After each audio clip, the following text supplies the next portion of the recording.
Bonjour, je suis Jessie Talgo, j'ai été soignante pendant presque 20 ans et un accident a mis un terme à cette activité. Ayant fait des études de psychologie à l'université Paris 8, c'est tout naturellement que j'ai décidé de continuer à me consacrer au bien-être de mon prochain d'une autre façon, d'une autre manière, sur un plan plus psychologique, mental, voire spirituel. J'ai aussi une fibre artistique plutôt développée. Je suis l'autrice d'un livre dont le fil conducteur est la masculinité sous toutes ses formes, le masculin sacré, vous l'aurez compris. Le sujet principal de cette œuvre, c'est l'homme.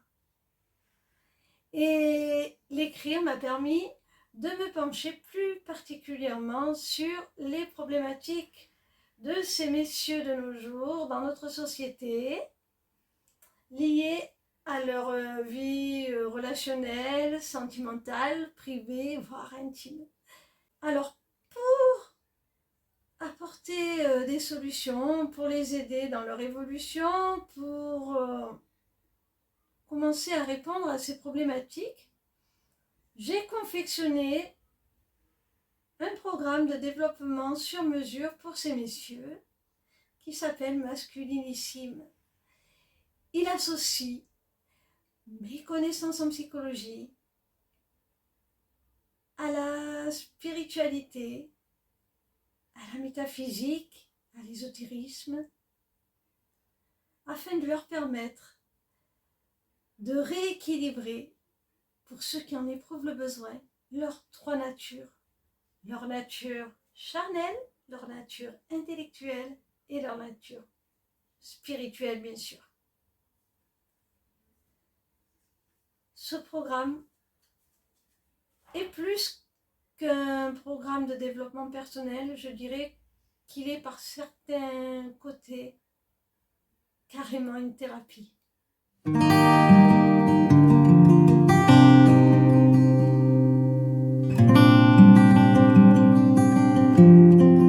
Alors, si je fais cette vidéo aujourd'hui, c'est pour vous présenter les 5 causes de la souffrance d'un célibataire. La première cause à mes yeux, c'est le manque d'amour de soi. Parce que lorsqu'on ne s'aime pas et qu'on n'a personne encore dans notre vie pour le faire,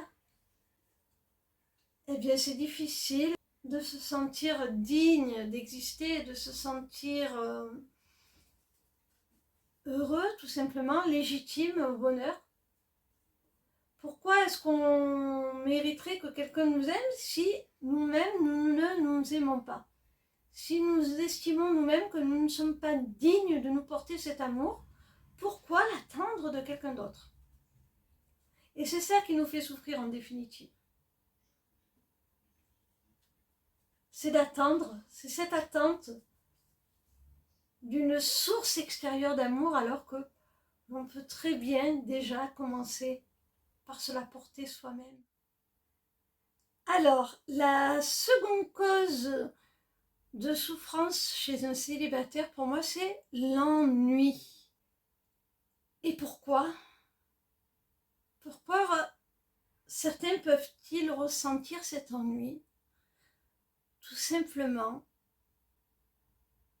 parce qu'ils ont certaines pensées limitantes, parce qu'ils ont reçu certainement certaines injonctions de la société leur disant que certaines choses ne se font qu'en compagnie de quelqu'un, qu'en couple. Alors que concrètement, dans les faits, si un bon resto vient d'ouvrir et qu'on a envie d'aller le tester, qu'est-ce qui nous empêche d'y aller seul? Si un film super intéressant qu'on a envie de voir vient de sortir au cinéma, qu'est-ce qui nous empêche d'y aller seul et d'en profiter? à part nous-mêmes, à part ne pas se l'autoriser, à part ne pas s'autoriser à se faire plaisir, à se cultiver, à passer de bons moments, à faire des choses qui nous plaisent. Pourquoi se l'interdire sous prétexte qu'on n'est pas accompagné? Pourquoi attendre d'être accompagné pour pratiquer certaines activités?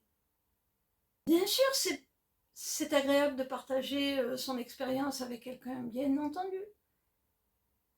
Mais quand c'est pas le cas, quand on n'est pas accompagné, du moins pas encore, on ne va pas s'arrêter de vivre pour autant. C'est ça qui crée l'ennui en fait. C'est le fait que, quelque part, certains se figent. Du moment qu'ils ne sont pas en couple, se figent et s'interdisent de vivre tout simplement ce qu'ils ont à vivre, de se faire plaisir, de profiter de ce qui leur plaît, de ce qui leur fait du bien. C'est dommage. Alors, la troisième cause de souffrance chez le célibataire, je dirais que c'est la peur de vieillir. Alors, rassurez-vous, on y est tous sujets à plus ou moins grande échelle, surtout passé la quarantaine. Hein, on fait tous le bilan de nos vies en se demandant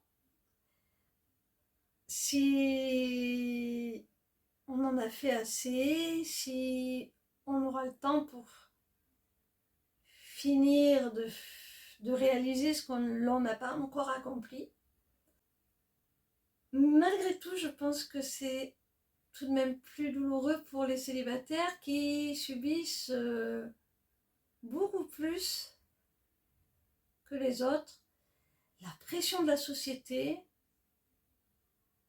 qui nous dicte certaines normes comme quoi il faut être en couple, bon marié avant tel âge, qu'il est bon d'avoir des enfants, en particulier avant tel âge aussi, enfin bon, bref. Tout un tas de choses comme ça, comme s'il suffisait de cocher des cases. Bon, alors ça c'est fait, ça c'est fait, ça c'est fait, et pour tout le monde les mêmes cases, afin d'être heureux.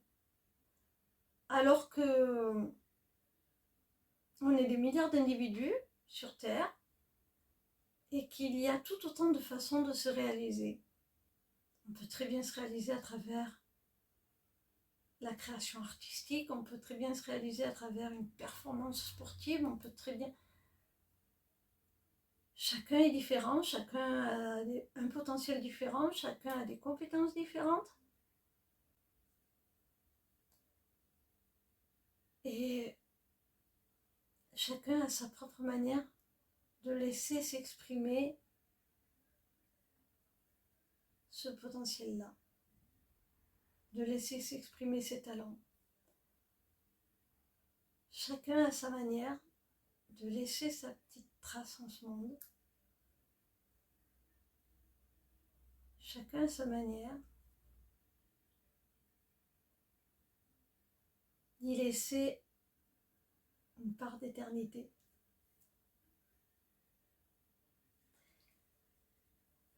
Donc, la notion de temps, la notion de vieillesse est toute relative.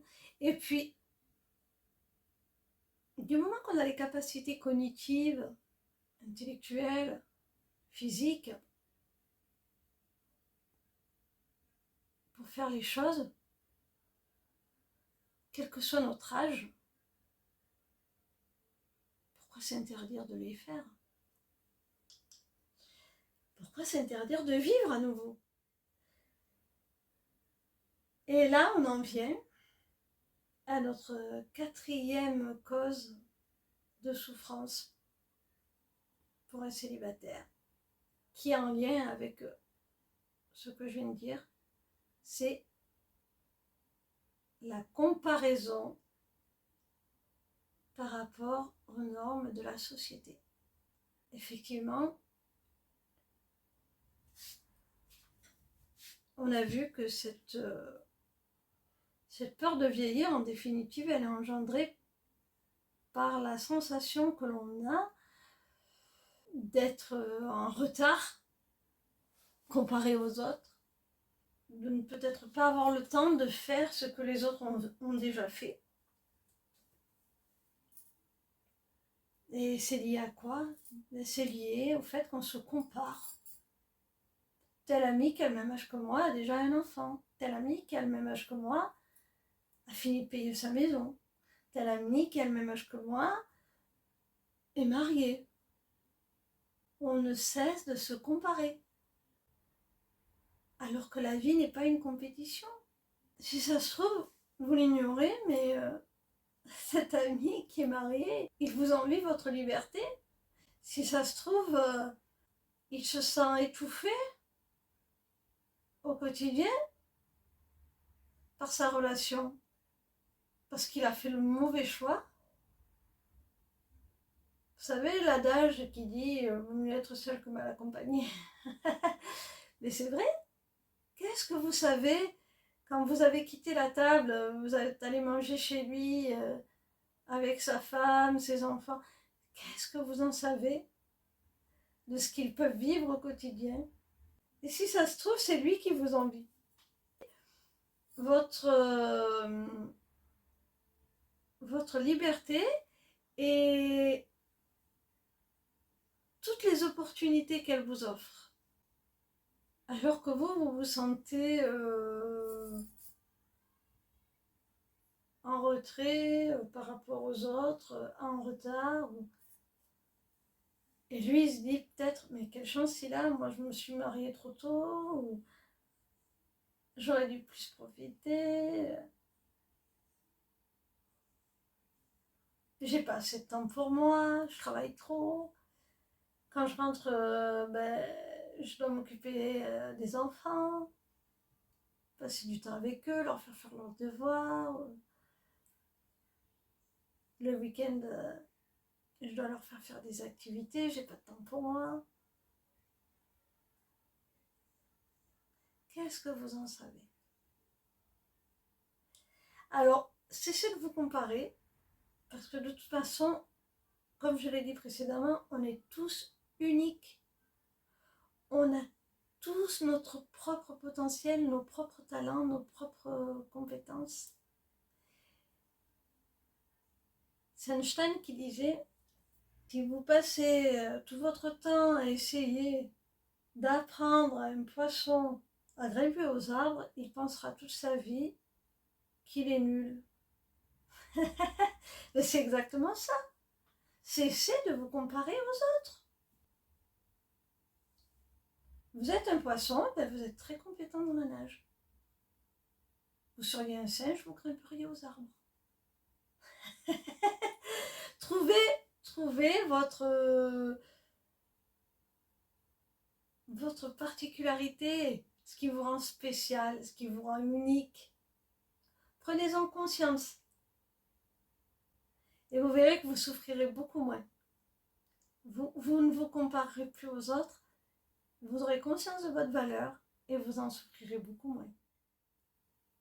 La cinquième et dernière cause de la souffrance de célibataire que je souhaiterais évoquer dans cette vidéo, c'est le sentiment de solitude. Alors c'est très subjectif, parce que vous pouvez être issu d'une très grande fratrie et être en contact régulièrement avec chaque membre de votre famille.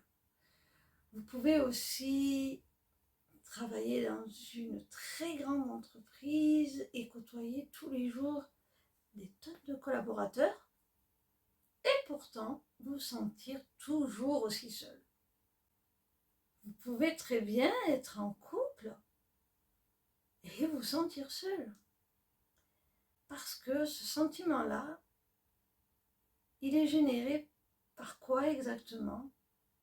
Pour moi, à mes yeux, il est généré par la perception que l'on a, qu'elle soit vraie ou fausse, de ne pas être compris par les autres. Si vous n'avez pas la sensation que les membres de votre entourage vous comprennent. Si vous n'êtes pas suffisamment en confiance avec eux pour pouvoir vous autoriser à être vous-même, à être authentique, sans porter de masque, alors vous vous sentirez seul. Indéniablement, vous vous sentirez seul. A contrario, vous pouvez très bien être célibataire, mais avoir une personne aux ressources avec qui vous pouvez être vous-même, avec qui vous avez la sensation d'être totalement compris, sans jugement. Et là, vous ne vous sentez pas seul. J'irais même jusqu'à dire que la solitude, si pour certains elle est souffrance, pour d'autres elle est un don, un cadeau. Elle leur offre du temps pour eux-mêmes, du temps pour se recentrer, pour se retrouver. Et quand la solitude fait souffrir, il faut se poser la question, c'est en lien avec la première cause que j'ai abordée, de manque d'amour de soi. Parce que c'est certain que quand on se retrouve avec soi-même, quand il n'y a personne autour de soi, si on ne s'aime pas, forcément,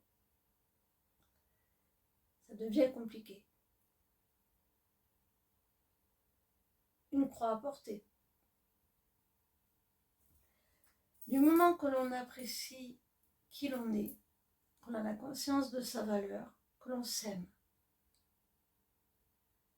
alors ça ne nous dérange plus d'être avec nous-mêmes.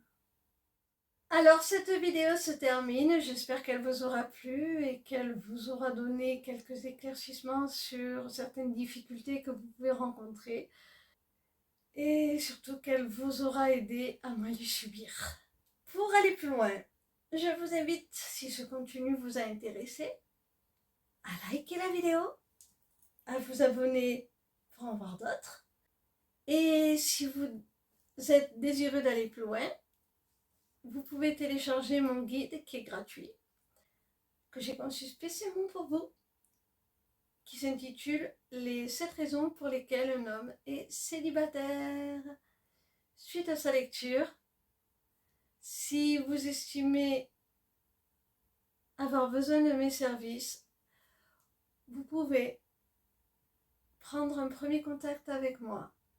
C'est totalement gratuit. Et on fera un petit bilan, on verra ce que je peux faire pour vous. En attendant, je vous remercie et j'espère à bientôt.